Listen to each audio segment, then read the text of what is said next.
When Max dives into a corner, there's no third option, because what happens next is a split-second negotiation you've already lost.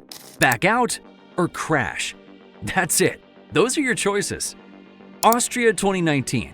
Max bombs it down the inside of Leclerc at turn 3, bangs wheels, takes the lead. Charles said afterwards, "I didn't think it was a fair move." Max's response?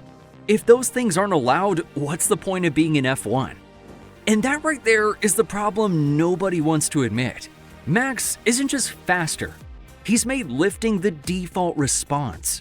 Let me explain what's actually happening when Max arrives at your rear wing. This isn't just about car performance. This is weaponized psychology.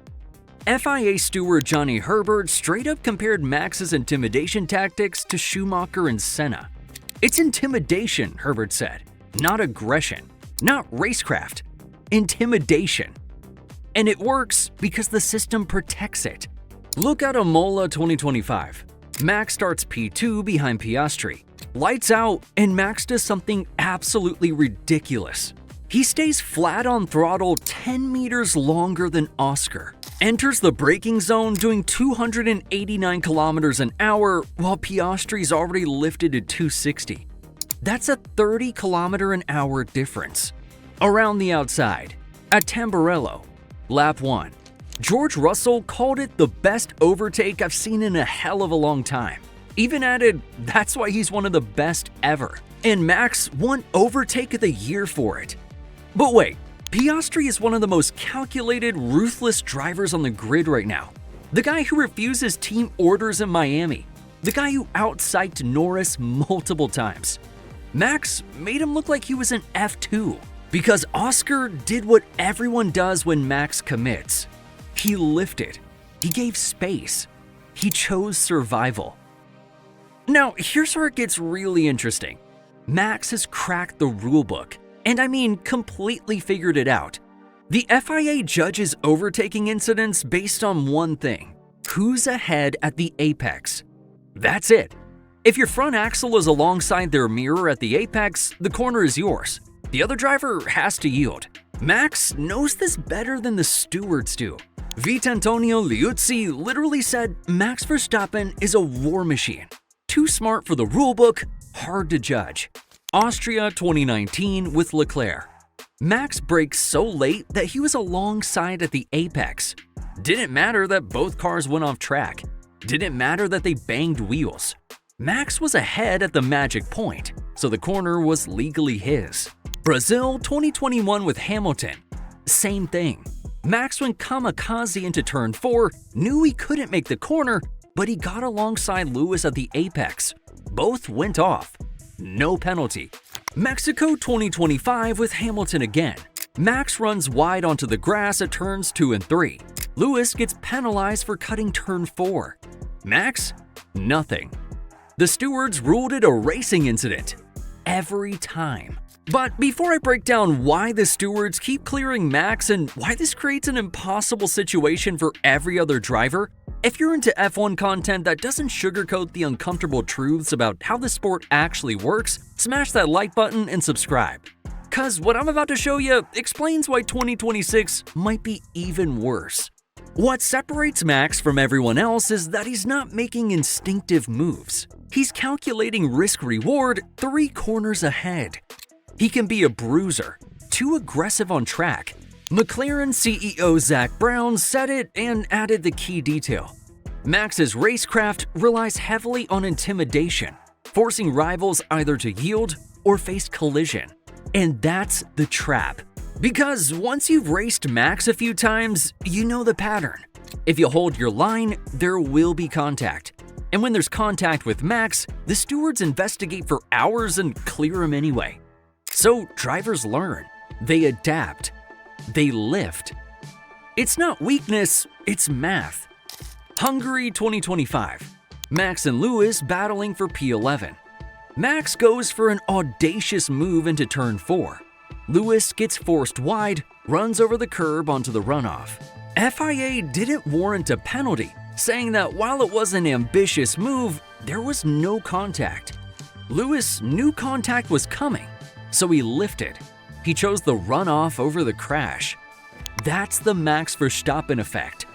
You can fight him and lose position in the steward's room for hours, or you can lift, keep your car intact, and race someone else.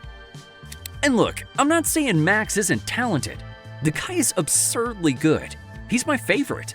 That Imola move on Piastri, carrying 15 kilometers an hour more speed through the apex than Oscar while going around the outside, that's not just balls, that's precision. But the talent is only half of it. The other half is that Max has trained everyone on the grid to expect the dive bomb. Even former driver Martin Brundle, who's seen decades of F1, said Max's style in Saudi Arabia 2021 was too much. Damon Hill said Max drives with absolutely no compromise whatsoever. But you know what? Max doesn't care. When asked if he changed his approach after getting 2 10-second penalties in Mexico, Max's response was, "It's my 10th year in Formula One. I think I know what I'm doing." That's not arrogance. That's confidence backed by a decade of stewards clearing him. Now let's talk about why this gets worse in 2026. Active aero, triple the electrical power, overtake mode that only works within 1 second. You know what that means? Strategic deployment becomes half the race. And Max, the guy who races iRacing until 3 a.m., the guy who won a Nürburgring virtually and a Mola in real life on the same weekend, he's been training for tactical, calculated energy deployment racing his entire life. When overtakes are decided by battery levels and aero modes, the dive bomb becomes even more powerful. Because if you're defending and Max is behind you with more battery, you got 2 choices. Fight him, make contact, and lose position in a post-race investigation.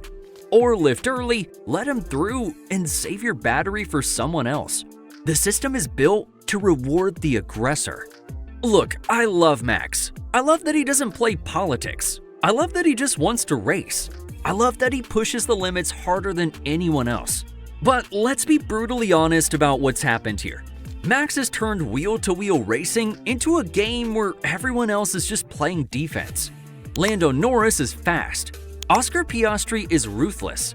Charles Leclerc is fearless. Doesn't matter. Because when Max arrives at your rear wing, the question isn't, can I defend this? It's, is this corner worth the contact? And 9 times out of 10, drivers decide it's not. FIA steward Johnny Herbert says Max makes it difficult for them to analyze situations because he's always on the edge. The rules aren't built for someone who exploits every gray area this perfectly. Austria 2019 changed F1. Before that race, drivers left space. After that race, the steward sent a message. Aggressive works. Dive bombs are hard racing. Contact is acceptable if you're ahead at the apex. Max didn't break the rules. He just showed everyone where the real limits are. And now every driver on the grid has learned the same lesson. Lifting is survival. Fighting Max is optional damage. So, is this good for F1? Part of me loves the aggression, the commitment, the refusal to give an inch.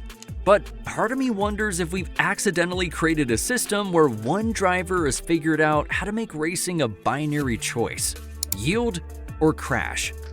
Max Verstappen is going to turn F1 into a sport where everyone else is racing for second. Not because they're slower, because they've learned that fighting Max costs more than it's worth. So what do you think?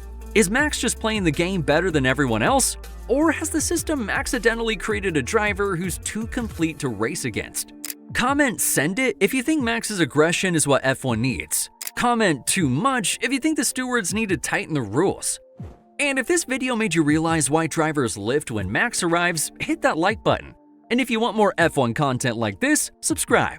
We'll see you in the next one.